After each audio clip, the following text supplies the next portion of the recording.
lebih milih buat rebahan leha-leha dibanding kerja atau ngelanjutin pendidikan. That's up more than 25% from last year when it stood at 336,000. Kalau mulai dari perusahaan kecil, nanti portofolio mereka dianggapnya malah kurang. Kita bahas isu pengangguran lagi. Kali ini gue mau bahas pengangguran anak muda di Korsel, yang salah satu penyebabnya adalah karena mereka lebih milih buat rebahan daripada kerja. Lebih milih buat istirahat dan leha-leha di rumah aja daripada kerja atau nyari kerja. Terdengar sangat akrab ya. Dan yang ngebikin isu ini jadi lebih unik atau justru jadi membingungkan adalah sebagian besar dari anak muda yang milih buat diem di rumah ini sebelumnya mereka tuh udah sempat kerja loh.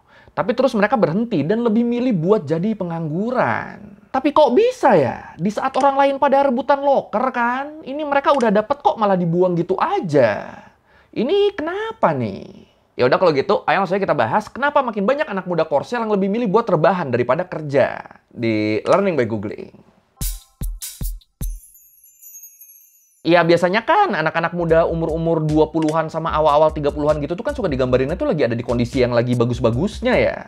Mulai dari fisiknya, energinya, lingkungannya, peluangnya, ya pokoknya lagi pik-piknya lah. Makanya di umur-umur ini diharapkan karir mereka tuh akan terus meningkat, akan terus berkembang jadi lebih baik sebelum nantinya mereka mulai menua. Nah tapi di Korsel ternyata makin banyak nih anak-anak muda usia 20-an dan awal 30-an yang justru lebih milih buat nggak kerja, nggak ngelanjutin pendidikan dan pelatihan, dan juga nggak ngurus anak atau keluarga. Bener-bener mereka milih buat nggak ngapa-ngapain. Bener-bener mereka cuma istirahat dari semua kegiatan yang bikin mereka stres dan capek. Jadi kegiatan-kegiatan yang mereka anggap bikin mereka capek, kayak belajar, kerja, segala macem, itu mereka stop tuh. Ini maunya apa nih? Nah, kalau menurut South Korea Ministry of Economy and Finance disebut dari tahun 2023 ke 2024, jumlah orang yang bekerja di usia 20-an itu tuh menurun sekitar 61.000 orang. Dan kedepannya angkanya akan cenderung turun terus. Kenapa turun terus? Alasannya selain pengangguran, penurunan jumlah orang yang kerja ini juga tuh disebabkan sama anak-anak muda yang need. Not in education, employment, or training. Ya kurang lebih need tuh mirip-mirip kayak pengangguran lah. Cuma bedanya kalau need dia tuh mencakup semuanya.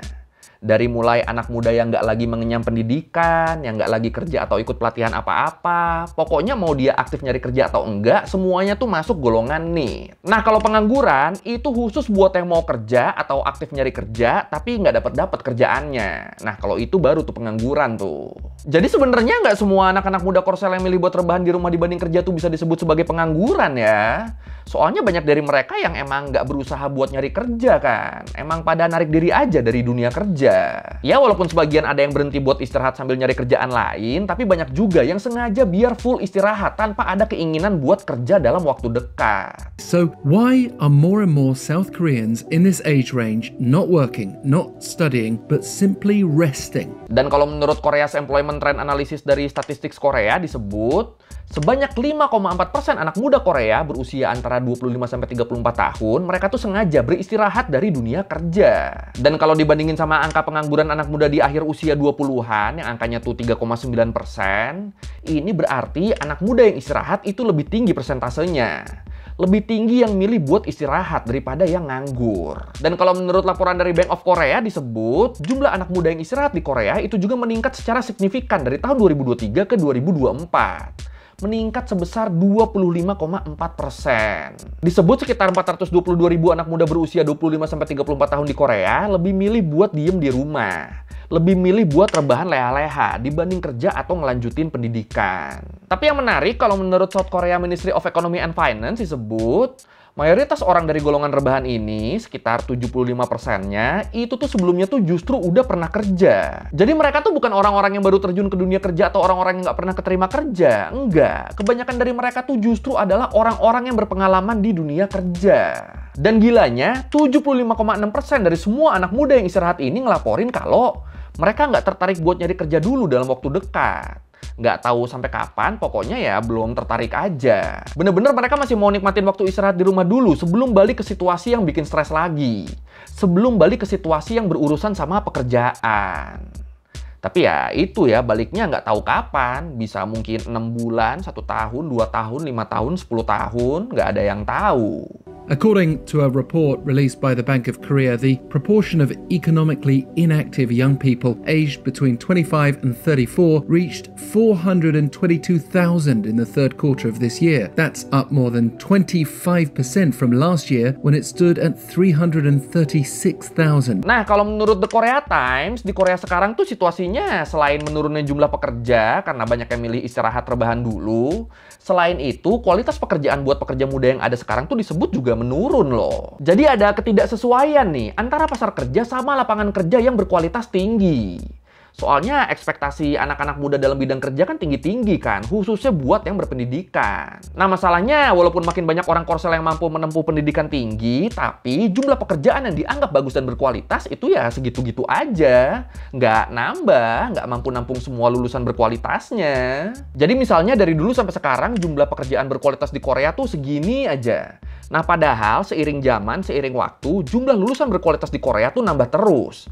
Dari yang tadinya mungkin segini juga, itu nambah-nambah terus jadi makin banyak. Yang akhirnya ini pekerjaan berkualitas yang ada nggak bisa nampung semua lulusan berkualitasnya. Jadi ketika lulusan perguruan tinggi Korea berharapnya mereka bisa kerja di perusahaan besar, biar semua usaha, waktu, dan uang yang dihabiskan buat kuliah tuh bisa kebayar, peluang buat mereka keterima di perusahaan ternama, apalagi perusahaan-perusahaan cebol, itu justru kecil banget tuh. Sebagian besar anak muda Korsel justru kerjanya di perusahaan kecil dan menengah yang jumlah karyawannya kurang dari 300 orang. Dan gajinya udah pasti itu juga lebih kecil. Terus banyak juga yang kerja di sektor jasa lepas, yang cuma kerja kalau ada panggilan doang. Ya intinya kerjaan-kerjaan yang mereka dapat, ini nggak sebanding nih sama kualitas yang mereka punya. Kasian juga ya.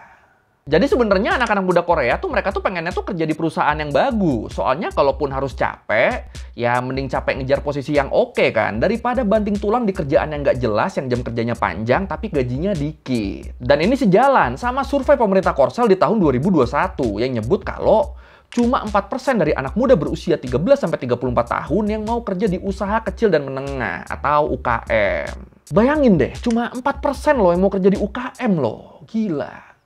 Sisanya ya udah, mending nggak kerja sekalian aja sambil terus nyoba buat daftar ke perusahaan yang oke daripada harus mulai kerja di UKM. Terus juga kalau menurut Ensuk, asisten profesor di Social Welfare Department di Duksung Women's University, dia bilang, jarang banget ada anak muda yang memulai karirnya di bisnis kecil atau perusahaan kecil buat nantinya pindah kerja ke perusahaan yang lebih besar.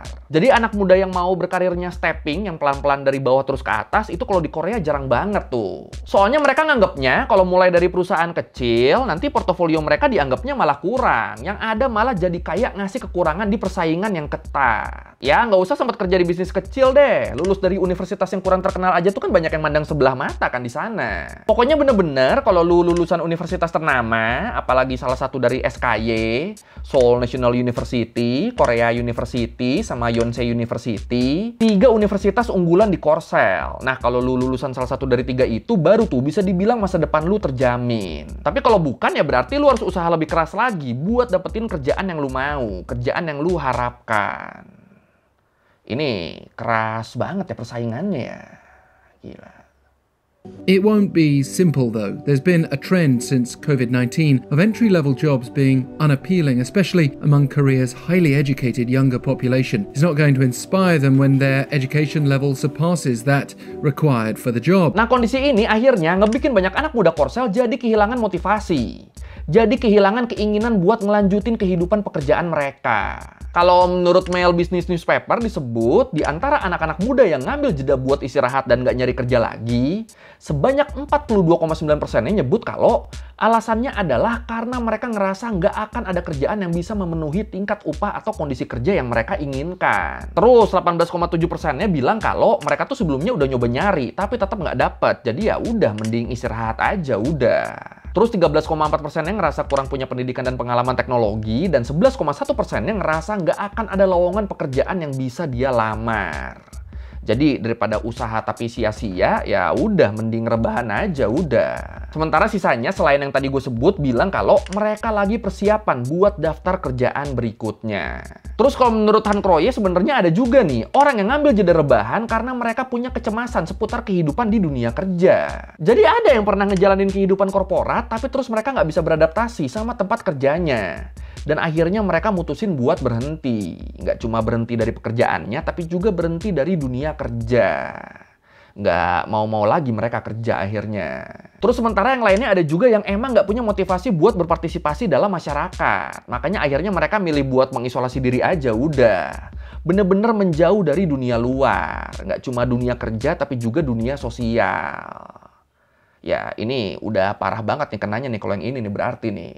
Terus kalau menurut Kim Ji-yeon, Direktur Korea Development Institute, dia bilang mungkin aja sebagian orang tuh emang cuma pengen istirahat nyari kerja aja. Mungkin mereka nyiapin mental dan segala macamnya dulu sebelum nantinya usaha lagi. Tapi ya terus selain orang-orang itu, sebagian lagi ya emang udah menyerah aja. Bener-bener nggak nyiapin apa-apa, bener-bener nggak berusaha buat keterima di tempat yang lain. Pokoknya ya udah pasrah aja udah sama keadaan. Yang sebagian lagi tuh emang kayak gitu. Aduh.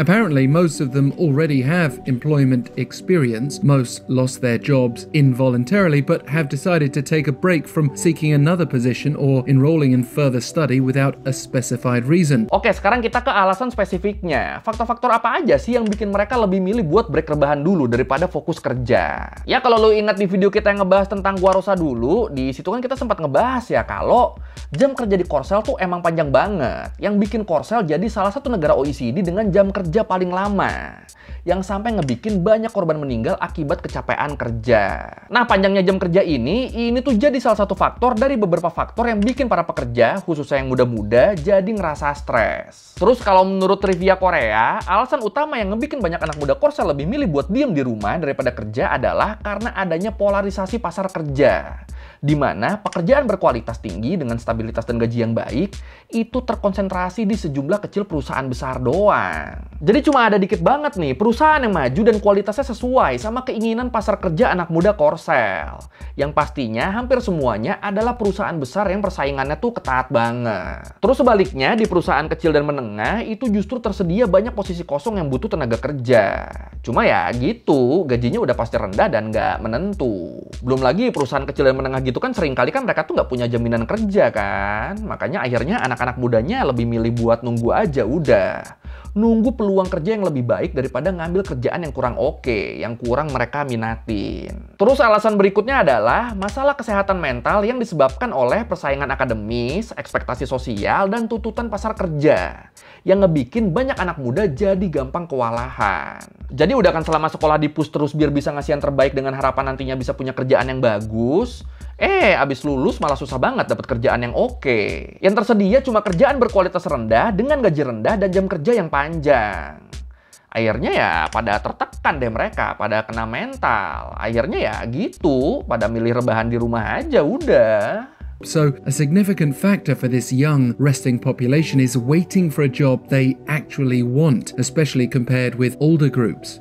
They can afford to be choosy too, because around 2/3 of people in South Korea aged 25 to 34 are said to either live with their parents or a parent or rely on them financially. Dan yang bikin khawatir nih, kalau menurut Medium disebut periode istirahat yang berkepanjangan di kalangan anak muda tuh bisa menyebabkan penarikan permanen dari pasar tenaga kerja.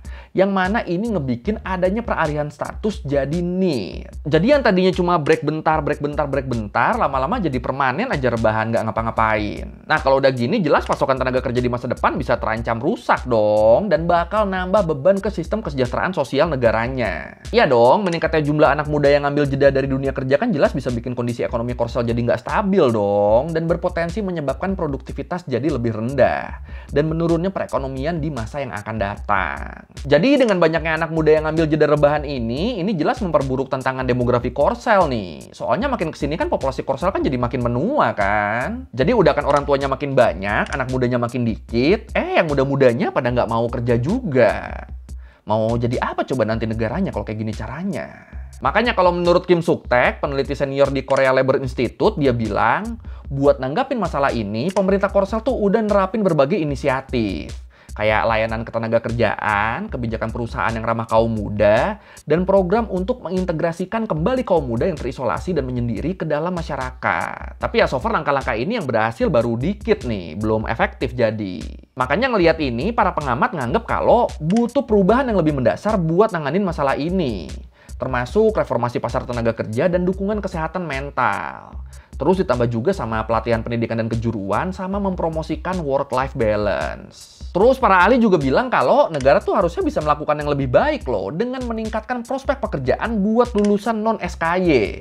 Buat lulusan kampus-kampus yang biasa aja. Dan disebut ini sebenarnya udah urgent banget nih buat dilakuin nih. Soalnya kalau menurut channel News Asia, peran pemerintah dalam mempersempit kesenjangan antara perusahaan besar sama UKM itu tuh ngaruh banget. Soalnya nggak banyak anak muda Korsel yang berkemauan buat ngebuka bisnis atau startup mereka sendiri. Jadi anak-anak muda Korsel tuh kebanyakan tuh mereka tuh maunya ya kerja di perusahaan-perusahaan yang udah punya nama. Makanya para ahli bilang pemerintah tuh harusnya bisa memperluas asuransi sosial buat pekerja tidak tetap dan pekerja dari perusahaan kecil dan menengah. Supaya anak-anak mudanya tertarik buat apply kerjaan di sana. Biar kerjaan-kerjaan yang kayaknya kecil ini terlihat menjanjikan juga. Biar anak-anak mudanya jadinya tertarik dan pada nggak milih buat rebahan. Ya, bener juga sih ini sih. Jadi ya masalah ini tuh emang butuh penyelesaian mendasar ya. Soalnya di samping semuanya tadi, masyarakat Korsel tuh kan emang mentingin banget gengsi kan. Ya anak-anak TK aja banyak yang udah dimasukin les privat kan, supaya bisa lulus universitas ternama dan kerja di perusahaan ternama. Nah kebayang kan, dari kecil loh mereka loh udah ditanam mindset, aku harus kerja di perusahaan bagus, nggak mau tahu, pokoknya harus. Pas udah gede kerjaan yang nggak dapet, mereka kena mental, mereka kecewa, endingnya pada milih buat rebahan deh. Ya emang kita tuh harus hati-hati banget ya sama ekspektasi tinggi ya. Kalau nggak dapet soalnya jatuhnya bisa sakit banget loh. Aduh. And the central bank is warning that this could be a real problem for future labour supply, so government efforts are essential to bring these young people back to the labour market. Oke, sekian lereng kali ini tentang kenapa banyak anak muda Korea yang sekarang lebih milih buat rebahan daripada kerja. Ya, kalau lu merevisi kayak gue ada salah, atau lu mau nanya, atau lu nambahin dari video, bisa tulis di komen, kita diskusi kayak biasa. Sekali lagi, thank you, dan jangan lupa like, comment, subscribe. Bye.